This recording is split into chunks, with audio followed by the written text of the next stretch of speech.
Hi guys, just finished Convo with Low, open-minded conversations with dope-ass individuals, and I had one dope-ass individual. I had DSmooth. What's up, y'all? It's DSmooth. I'm with Low right here. You can follow me on Instagram at DSmoothIsAllowed. And yo, we about to go ahead and get this thing cracked. Yeah. Yes, check his music out, y'all. Give us a little bit. Give us a little bit. Make love. When we make love in the moonlight as angels. Make love with the candlelight. Make love when your body next to me. You know it's going down. Right, 1, 2, 3. Yeah. Yes. Check it out, y'all. Hi guys, it's Convo with Low, open-minded conversations with dope-ass individuals. Yeah. If you know, you know. Okay, today I got one dope-ass individual. I've heard this guy sing live, and it is amazing. It is amazing. And this is DSmooth. Yes, his handle on Instagram is DSmoothIsAllowed. Yeah. That's fucking dope, right? So I am really eager to chop it up with him, get to know him. And I hope you guys are too. Stay tuned. Stay tuned. All right. So tell me a little bit about your upbringing.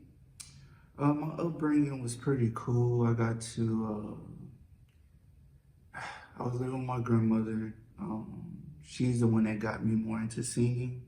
So she introduced me to the likes of like Boyz II Men, Michael Jackson, a lot of people, Anita Baker, Brian McKnight, just a lot of the oldies. Mm-hmm. And then came, me learning like about like Chris Brown and stuff like that. But it was cool. My grandmother, I was raised in a church loving family home. So just it was very just my grandmother teaching us about the word and singing around the house. And then when she found out I could sing, it was like, oh, yeah, I'm about to teach you. I'm about to go ahead and, go ahead and Use do some you. vocals. I'm gonna use you.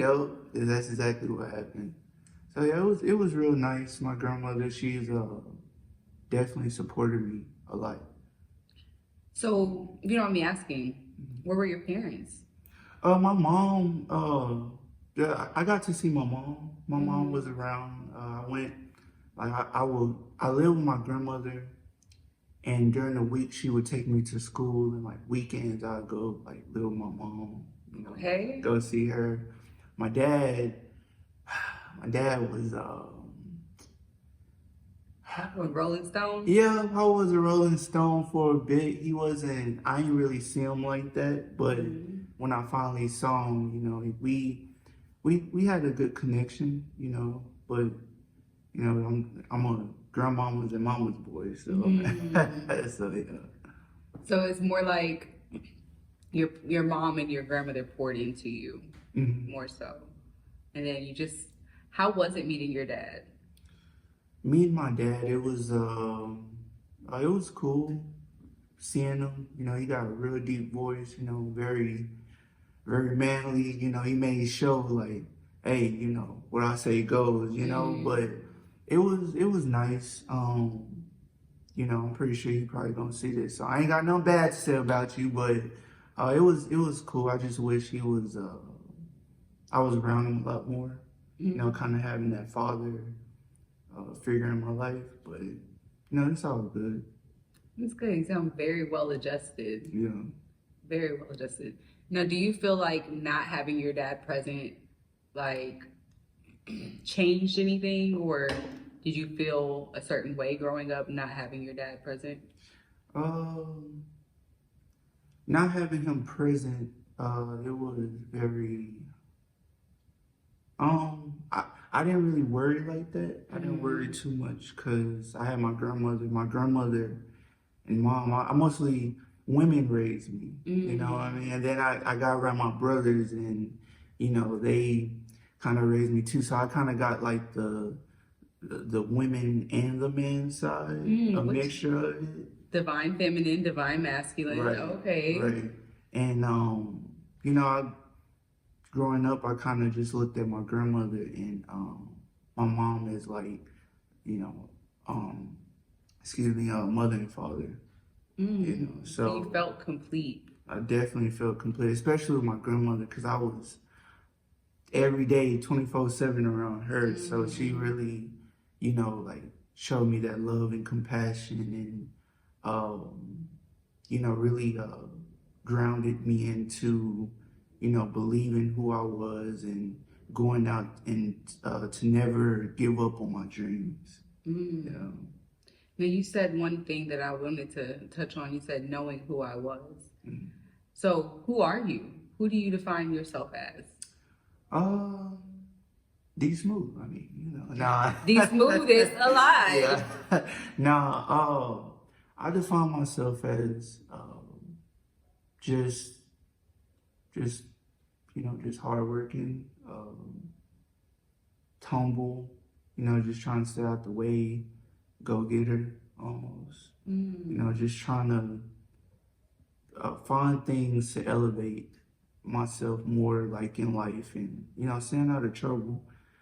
Growing up, my grandmother, she did not let me go outside of life at all. She didn't. Like, that was one thing. You know, I was jealous of my brothers a little bit and my sisters growing up, because I got to see them, like, on the weekends I go over there, they having fun, friends, everything.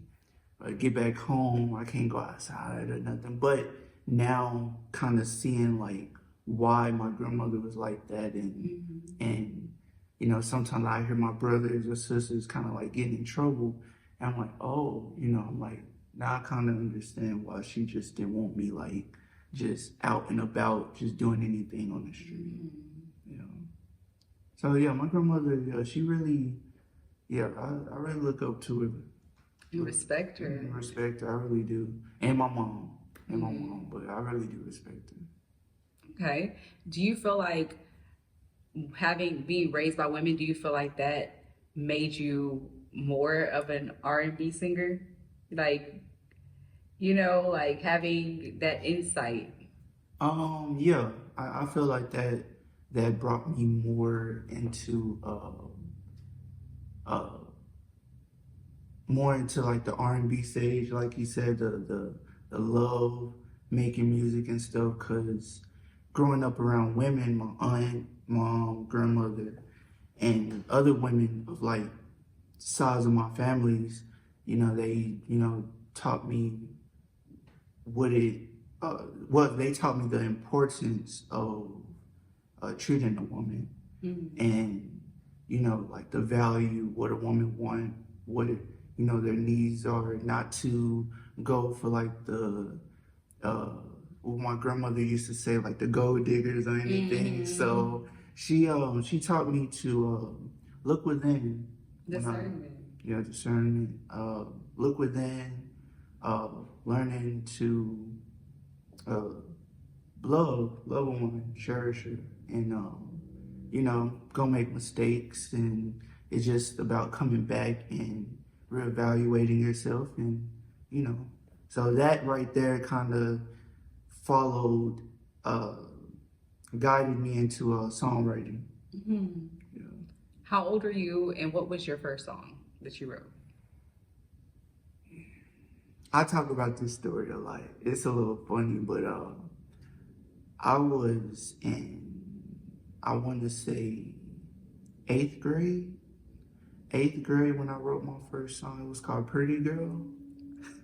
And I was at the computer, and it went something like, it's so cringy now when I look back at it, but it was like... Go ahead, give us a little taste of it. You know, we want to be cringe together. All about that cringe, you guys. It was something like, she wants to be my pretty girl, my pretty girl, my pretty girl. It went something like that. Then my brothers came in and heard it and was like, oh, it sucked, boy. You trying to write. And I was like, yeah, man, I think I might just like kind of stop now a little bit.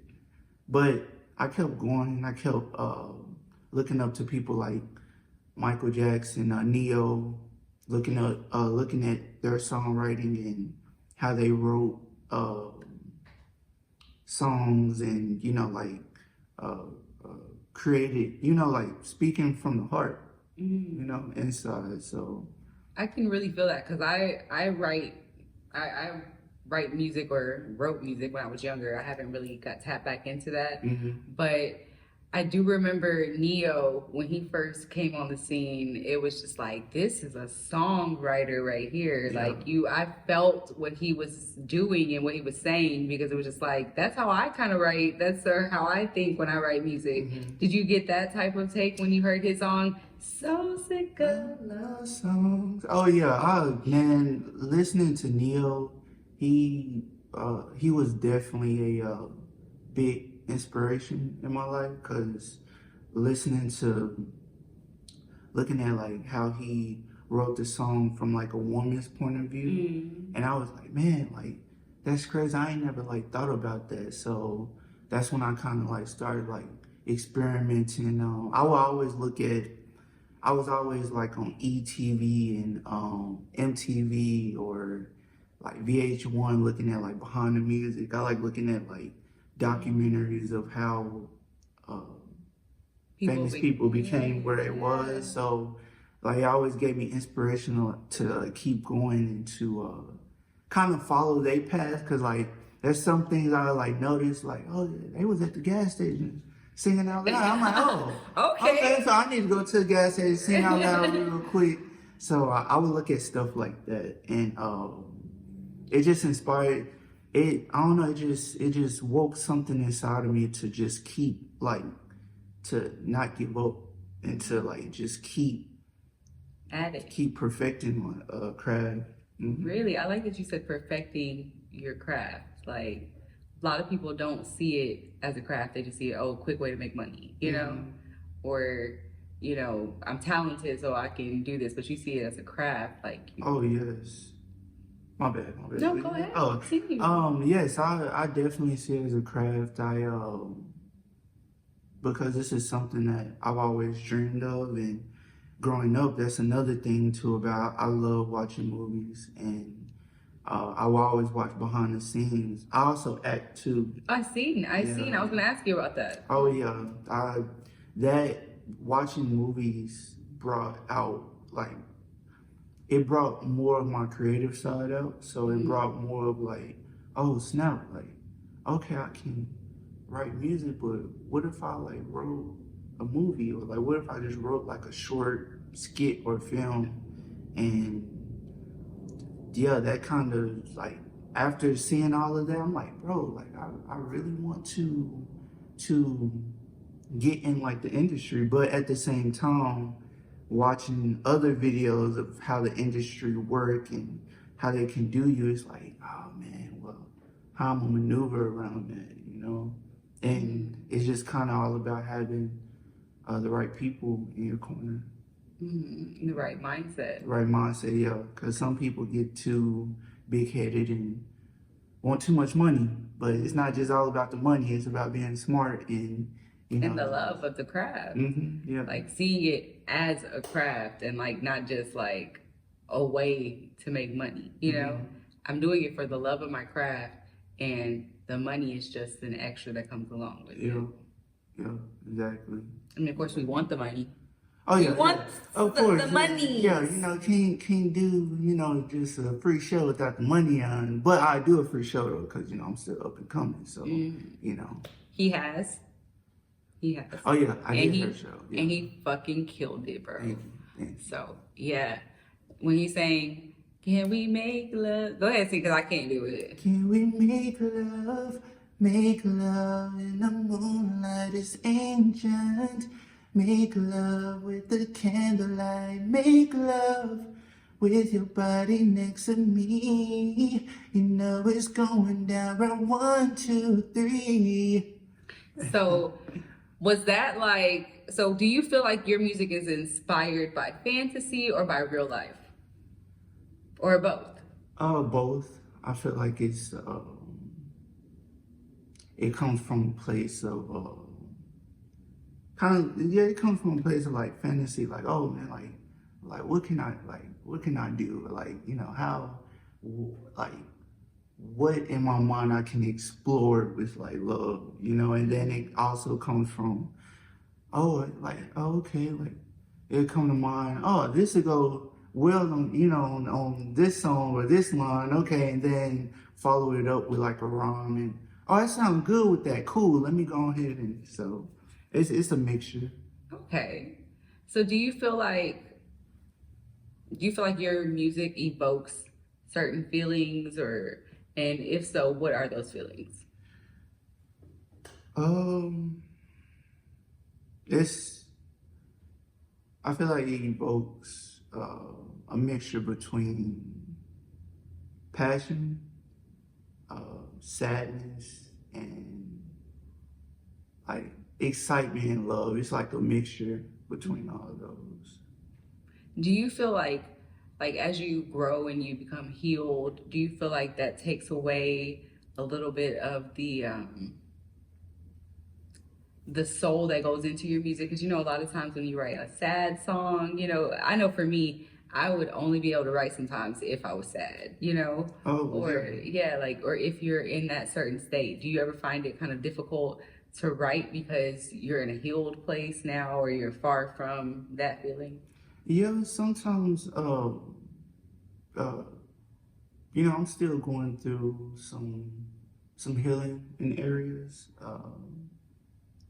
I feel like the uh, whenever like I'm feeling a way, I'll write depending like like what the song is talking about, or if I hear the beat and you know it's kind of like I will put the emotion into the beat and how I'm feeling. So it's like, oh, okay, like, you know, let me just write out how I feel, but I also got to make it make sense too, so people won't just be like, okay, like, dang, you know, this sounds sad, but the brother ain't rhyming. Like he Yeah. all over the place. Like what's going on? So, I try to write from uh, it's kind of half and half. Write from how I'm feeling, and also writing from like like different perspectives. You're outside. Mm-hmm. Yeah, that's cool. You know. So do you feel like you're more of like a storyteller, or do you feel like you're more of just a feeling giver? Mm, I'm tapping more into the storytelling now. I kind of did that with the my new album, Birth of a Prince, on all platforms out now. I started doing that now. I started kind of like storytelling. So in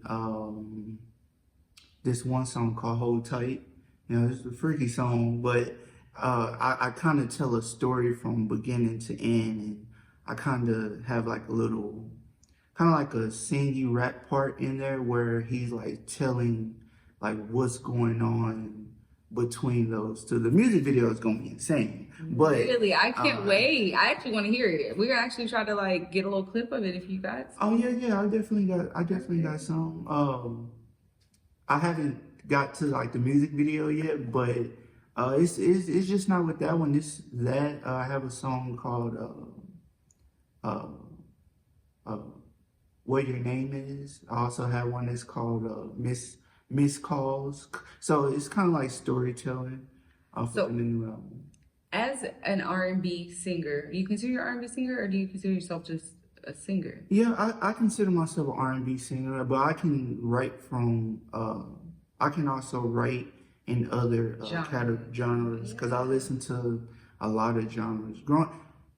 Being again, I gotta give credit to her. Being with my grandmother, she helped me my to expand my mind instead of my catalog instead of just this. So she would be playing Frank Sinatra, Elvis Presley, and then I branched off and was listening to NSYNC, Backstreet Boys, just you know, just different categories. And when I get to my mom's house, my brothers are hearing like, man, don't nobody listen to that. But then when I write it, and other uh, uh, ethnicities hear it, it's like, oh man, like that's cool. Like you, and I kind of show that on my second album I dropped. So it's a mixture between R&B, pop, and hip hop. Wow. Oh yeah.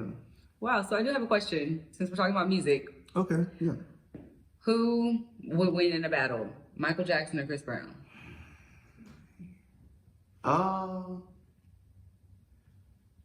You can be real. You can be real about it because I will say, I'm going to say after you say yours because I don't want to hinder. Who will win in a battle?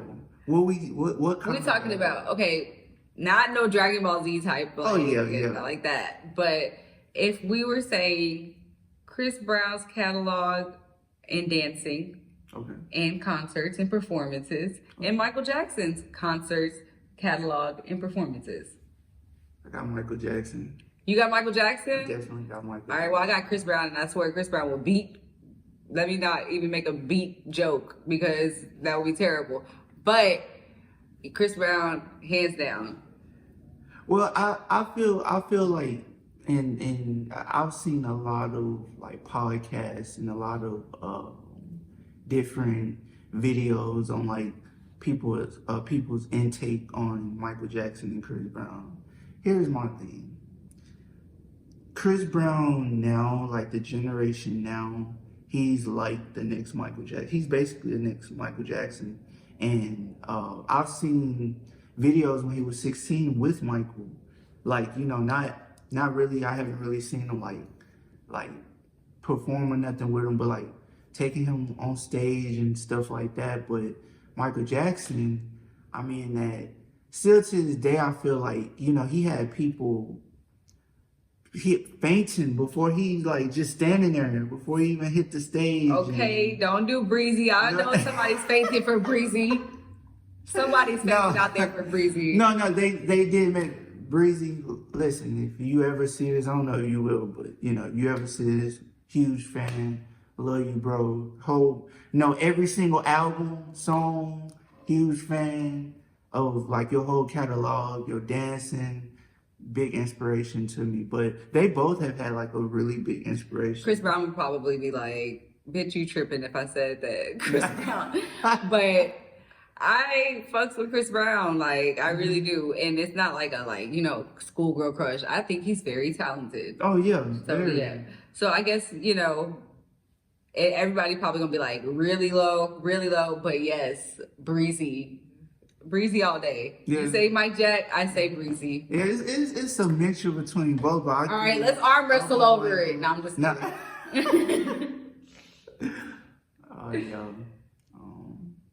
So what is one song that inspired you to become a singer? Or not song, but what is one artist? Like, I know you mentioned a couple, but was there like one point in your life where you were just like, no, I can really do this because that person did it? It really started with Michael Jackson. Okay. It started with him because my grandmother had I always tell this story sometime, but my grandmother had the Michael Jackson 30th anniversary when he performed with like his brothers and everything back in 2001. And I remember for some reason it popped up in my mind. I was like, bro, I remember my grandmother had this tape, and I asked her, looked at it. After that, I was like so stunned at like his progress and what he did throughout his life and like his singing and everything. I was like, man, I can do this to a point. Now, not sounding like the man, but growing up, I always got teased because like people were, you got some voice, man. Tone up, yo, you sound like Michael Jackson. I'm like, bro, what's wrong with that, bro? I'm just over here chilling, bro. But I'm just doing me. Yeah, I'm just doing me. But when I found out I could sing, it's all right now, I take girl, you better start tripping. You know what I mean? But I was never really like, I was humble. I was more into like the music, and after Mike, it really Omarion is another one. He still to this day, I really want to do a record with him, want to meet him. He was a really big inspiration, in my life too, like the dancing and everything, starting from B2K. Cause my sister, like, when Was I she would a go, fan? oh, big Oh, I was a big fan. fan too. I went to concerts, everything. So yeah. See, and my sister, she got a story about that. She never was able to go. She had the tickets, and I think somebody kept her from going, but like, oh man, yeah, That's a sad story. yeah, it really is. I What's your love her. sister's name? Janika. Janika. Shout out to you, Janika. Shout out to Janika. I love you, sis. Big You know sis. what? I feel heartbroken because shit, I would have snuck you in. Nah. No, like I mean, I would have kidnapped you and made you come. I don't know what happened, but we would have made it happen. Yeah, she introduced me to like like that's Usher and B2K and stuff era when I would go over to my mom and them house. So they kind of was like, oh man, listen to this. Or I remember when Chris Brown first came out, I was young, but I remember BET, run it. I'm like, oh snap, the dancing. Okay, I don't know how to do that, but then I actually started dancing after a while. So yeah, I can dance, sing, and pop out, act. Right. Yeah, and now I'm also I'm creating my own clothing and shoe brand. Wow. It's called Project Errors. So what was the inspiration behind that? Oh, really just believing I can do it. Just like the creativity, seeing other people come out with their clothing brands. I always thought like, man, like I wish I can do. I've always been into fashion as well, but never really tapped into it like that because I didn't really have the like the plugs or anything or people like having like, oh yeah, I know this person. So I kind of just been like, oh well, you know what, I'm gonna look it up myself and see what I can do now. And now I'm coming out with my own shoes. Wow. So the prototype, I got them made, hooked up with the shoe company, got them made. It should be coming tomorrow. So I don't know when this video dropping, but whenever next Thursday, oh well, y'all should see them sometime probably next week or probably after this video drops. So cool. Yeah, so I'm gonna be kind of like showing that off. Really? Okay. Maybe I'll save this video a little bit. Try to drop. No. I'm gonna drop the video on Thursday. Yeah. And then when you drop your shoe, I'm gonna post it on my page. Oh, thank you. Yeah, definitely. So I was gonna ask you, how did you tap into fashion? Like, I understand you said you just went and looked it up yourself, but how did you feel like, okay, this is something else I could do? Like I see that you said just believing in myself. Just watching how, so I'm a real big fan of Rihanna and watching what she has done, but most importantly, me really getting out of it was because of my girlfriend, because she got her own clothing brand. So she really watching her do her thing and everything, that really inspired me to go, man, I can kind of do that, but I ain't really never did it because I'm so focused on the music and other stuff. And then when I do speak about, oh man, I want to come out with my clothing brand, I want to come out with shoes, I got people in my ear, man, you're not even known like that. Nobody ain't gonna really buy it because they don't know you. And it's kind of true, but then I'm being smart about it. And that's why I'm pushing myself out there more, paying for ads and promotion and stuff like that. So, and doing more performances. So people can really oh snap, that's DSmooth, and I can be like, yeah, I got this, I got a clothing brand and I got this, that, and the third, but I'm also, gonna get people to rock, you know, my shoes and Yeah. clothes and stuff. I haven't really thought of a design yet with my clothing, but I'm thinking about it. Sorry, my stomach was growling. Oh, no, it's all right. Well, my bad. No, I ate earlier. I did. I eat, y'all. But so I was gonna ask, like, what kind of style are you aiming for with the clothing line? What can we expect to see?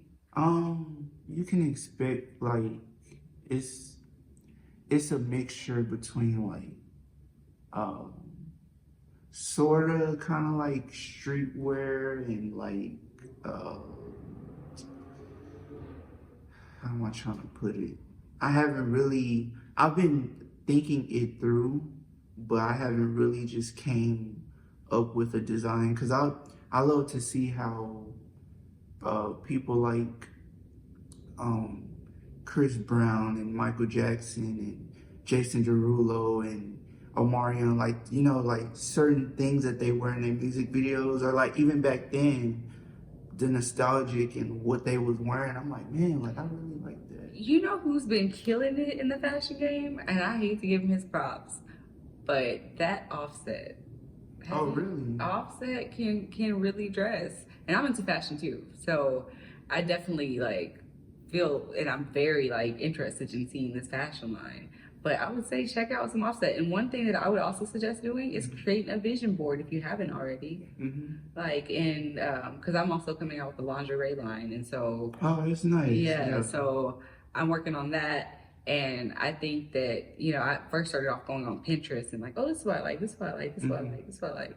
And then kind of coming together, okay, this is what I want to, you know, put out there. Yeah. Oh no, that's something that I'm currently doing. Like with the shoes, it was like me instantly like creating and like doing this and that because I've always seen my brothers, they sneakerheads, so Yeah. I was never able to really get have what they had like that. But my oldest brother would always like every time I went over. His name's Jonathan, but he go by Craig. He's an artist too. Okay. Yeah, he raps. Every time I went over there, he would, hey little bro, like here, like get the he always had like Polo, Nikes, Jordans. Sometimes he'll just give me his stuff, and I'm like, dang man, like that's dope. Cause they knew I couldn't really. I was kind of a nerd, so I was like the Steve Urkel. I couldn't really just dress like that. But ask me to sing, oh yeah, I'm there with it. So they kind of inspired your style.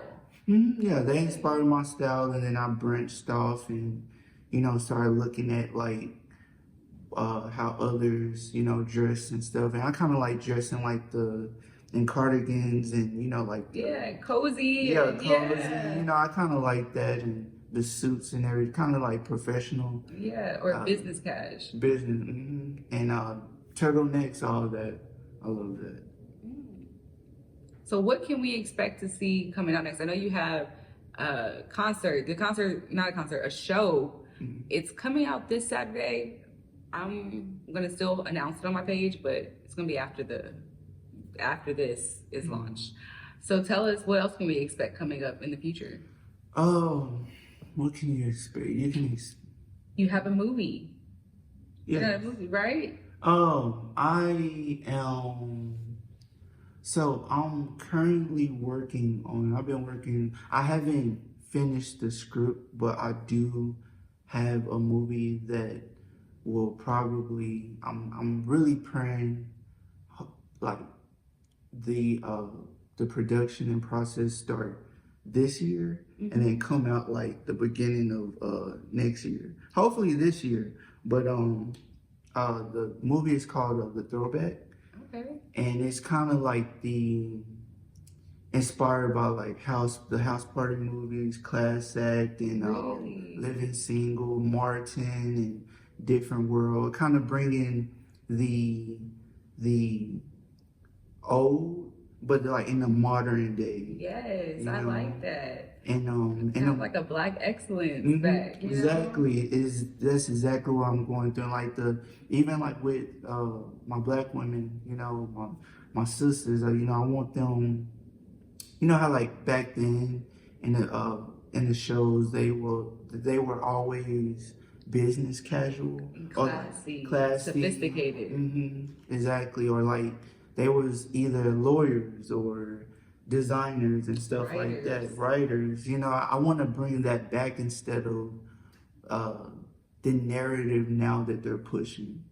And I don't really, you know, I mean, I know it's a modern day cool stuff like that, but like I feel like, you know, as black people, we're more than just the narrative or the how do you say it? The sex symbol. Yeah. That, I mean, I say for women and sometimes even for men, that society pushes upon Yeah. us. Sex symbol, the Angry black woman. angry black woman, angry black man, or ghetto, or oh, you know what? I'm on, you know, you're the specific type, and it's like Unintelligible. yeah, unintelligent and stuff like that. But I'm really gonna bring that back, you know, like the different worlds, you know, like even then watching BET, how you know back then it was College Hill and everything, you know, they were given to like colleges, they would show stuff like that, you know, like bringing up the black community. So with this film, it's gonna like be that with, you know, laughter and you know, little you know, music off up in there too, you know, because that's what it's all about. So it's definitely gonna be that. It's definitely gonna be that. So one last question. How do you stay grounded with all that you do and all that you have going on? How do you stay grounded and humble within yourself?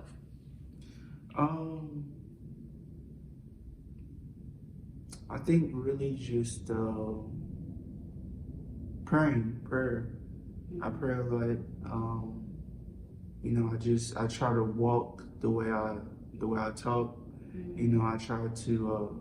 My grandmother really just raised me up into being humble. What it was to not be rowdy like that. You know. Now, you know, a brother can box now. I'm a boxer. I'm straight. I love it to the fullest. I can get down with. You know, He say his don't hand. don't get it twisted now. The Yeah, boys, yeah. don't get it twisted with the boys. Yeah, don't let this voice fool you, cause yeah, it's just. But that's another thing too. I don't boast like that. I like to let people think. You know, like like he this or he ain't about that. Let's you know, and then Because you know who you are. I know who I am. I like to switch. I like to show you. Oh, What's your sign, by the way? I'm a Libra. Oh my gosh, I'm a Libra. Libra? Yes. Dope. Okay. Dope, yeah. Yeah. So that explains a lot why you tap into so many different creative things.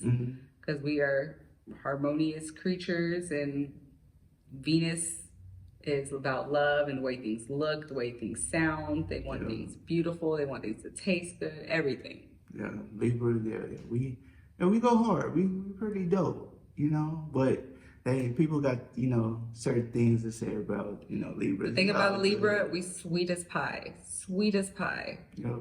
But don't get it twisted. Oh yeah. You push us to that next level. Yeah. Remember Libra. We'll balance the scales out. So will. Yeah. All right, so this has been a pleasure talking Thank to you. Thank you. Pleasure talking to you. I feel like there's so much more coming out for him. We got so much. I can't wait to see his movie. Can't wait to listen to his album and be at his next show and have him at my next show. All right, guys, this has been Convo with Lo. It's been an open-minded conversation with one dope-ass individual, DSmooth. DSmooth is alive. Check him out on Instagram. All right, y'all. See you.